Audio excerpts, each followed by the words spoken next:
We got hards on. We're going to the end. Baku, Azerbaijan Grand Prix. Usually an exciting one. Usually Sergio Perez is winning. He's not even racing this year. Lando Norris. People are going to call it a wasted opportunity. Oscar Piastri of it all. We're going to get into that. But the way I see it, right, look, it's not ideal. I'll be honest, it's not ideal. But I've had some time to cool myself down. I've poured like a cold bucket of water over my head, because I'm trying to be positive. Okay, I'm trying to half glass, was it?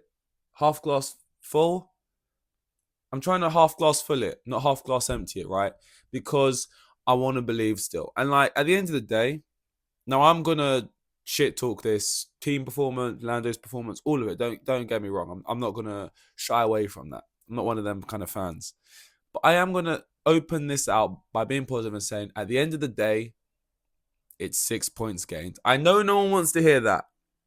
I know no one wants to hear that in a race which you're going into already like 30 points behind. When like Lando crashed out in Canada, where did Piastri finish? When Lando just DNF'd at like Zandvoort, was it? Or the one with like the big banked where you're driving on the walls or whatever. That one, right? Where did Piastri finish? I know he could have got more. I know all of this. I know he started seventh, he finished seventh. He should have qualified higher. I'm just going to open this up by saying that factually, it's 6 points gained.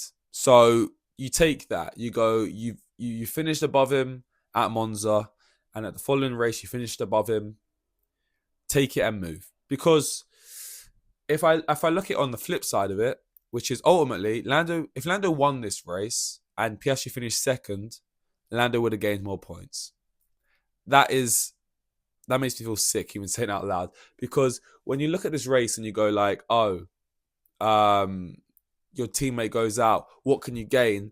And you gain less than you would have gained if you guys got a 1-2. Yeah, that's demoralizing. But there's only so many races left. I don't think catching is really on the cards. But if you can just chip away and you can consistently just be ahead, it's fine.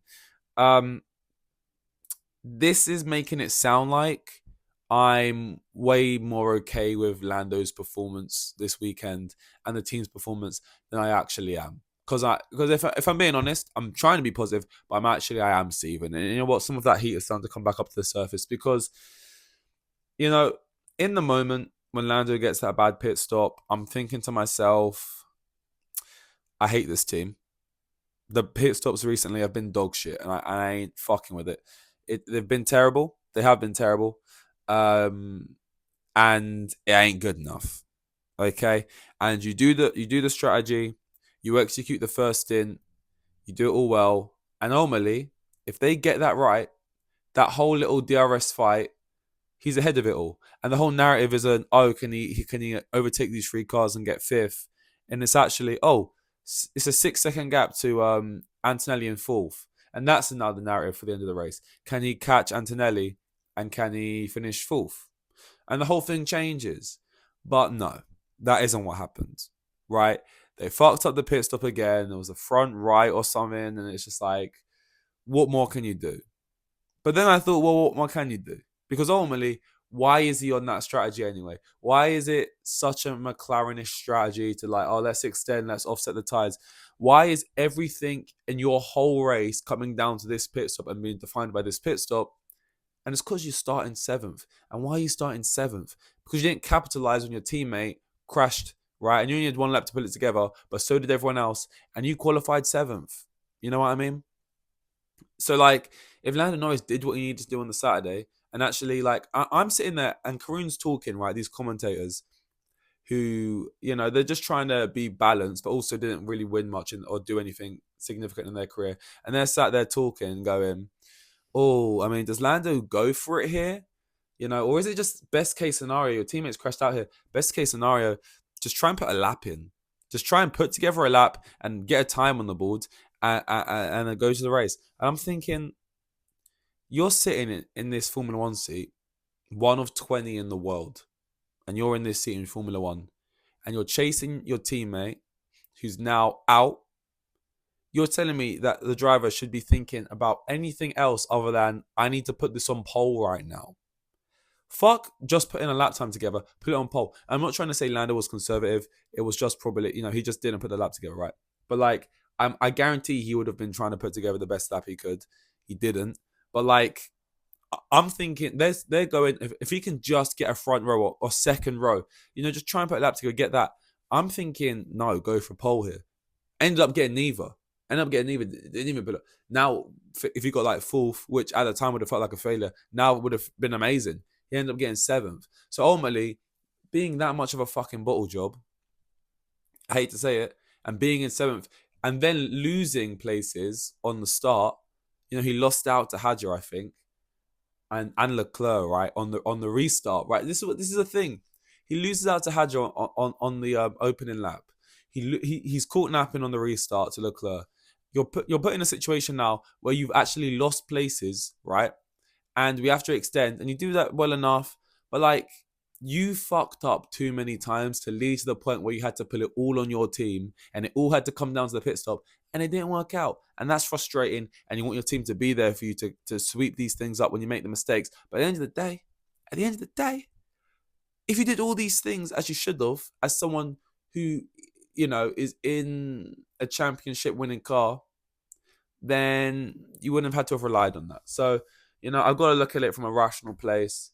And yeah, because ultimately, this is a huge amount of points dropped. And outside of just points dropped, everyone talks about how Piastri is pretty immovable. He's unshakable or whatever. He's always, outside of just gaining points, you are like piling up pressure onto Piastri. If you like put in a statement, you get some big points back. You go into these next few races at Singapore, where like you are under the pressure. You're in the heat, right?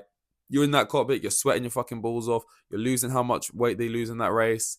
Little mistakes happen. Lando won it. Even when he won it, he was fucking making little mistakes into the corner, right?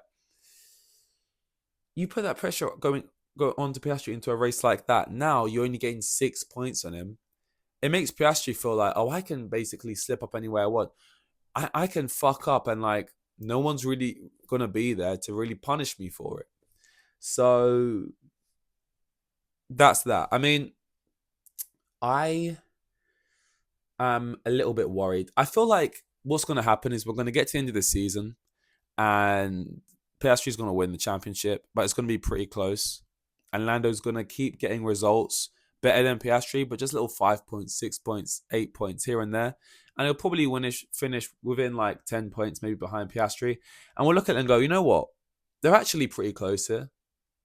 If Lando just had at least one weekend where he just like pull it together in a way where he just doesn't do it anymore. And like, I've backed Lando Norris since I've been watching the sport. And when he didn't have a championship car, he would just extract the most out of the car on the Saturday and the Sunday. He'd bring the car up into P3, P4, and now it just feels like he is the opposite of that. He's not a high pressure driver. I used to be confident, when it's like, oh, he's only got one lap to put it together. What can he do? That I'd be seeing purples, I'd be seeing greens. And now it's like, when there's high pressure moments, every race start is a high pressure moment. And every race start feels like he doesn't have a good one. These times where he's got to put it together towards the end of this race and just didn't do it. And it's just like, there's too many times where it's happened where I'm now at a point where I'm like, Lando, like if he wins this championship and it's like through how he's going now and it's just because situations keep playing into his hands and he wins it. I mean, I'm at a point now, I'm like, he doesn't even deserve to win it. Now, if the final races are him putting in like monster performances, then of course he deserves to win it. But like if he wins it with how he's been driving and he wins it because Piastri crashes here, crashes there, because some people crash and he gets to pit and he pits under a safety car and he gains here and there. It's like when you're watching your football team, you're playing another team and you go, it's like, okay, I don't want to talk about Chelsea right now, but we lost to United in the most stupid way. And it gets to a point where you go, we don't even deserve to win it at this point because we just have kept missing opportunities, fucking up ourselves to the point where it's like, we don't even deserve this. Like, you watch your team and you go, oh, you've missed an open goal.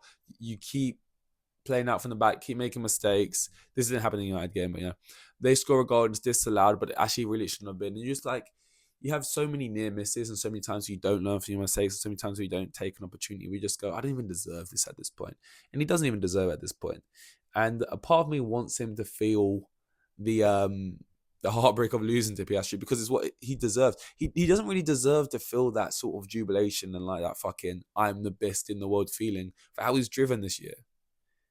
You know, as harsh as that is. And this is from someone like, that's my guy, I'm backing him to win it.